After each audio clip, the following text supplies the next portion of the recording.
Don't give yourself enough time to slow down and to break things down and to be patient and to pace yourself. Like, what's the rush? If you don't actually slow down to allow that for yourself, how can you ever show yourself that you can do it? How can you ever build that confidence to do the thing?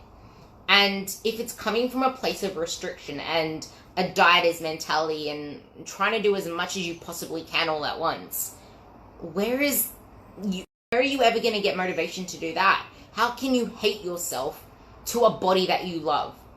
How can you even find any ounce of effort to put into that body if you're coming from a place of hate and not feeling like you deserve? That's the thing. The process is the goal. The process should always be the goal, because once you know where you want to be and dig into your whys, like, why do you want to be there? How do you want to feel? Why does this mean so much to you?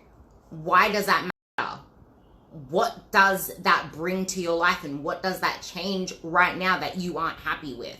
When you get so clear on that and focus on that process, you start to zoom the fuck out and not be so focused on an outcome that in reality is keeping you stuck, because you never feel like you're there yet. It's always, are we there yet? Are we there yet?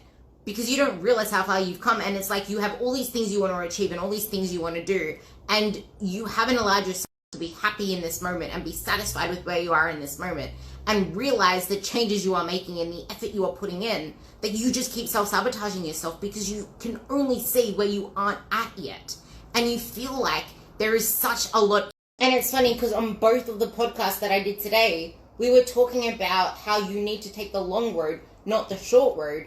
But in taking the long road and in zooming the fuck out and realizing all the things that this brings to your life, and knowing what it is that you want to change, and then focusing on all that you want and actually celebrating that, you even forget that there's a road there, and you even forget about the fact that you need to travel this road because you're too busy enjoying the surroundings. You want to stop at cousin Jane's house, your friend's house. You want to stop to look at all these amazing things around you because you're enjoying the journey.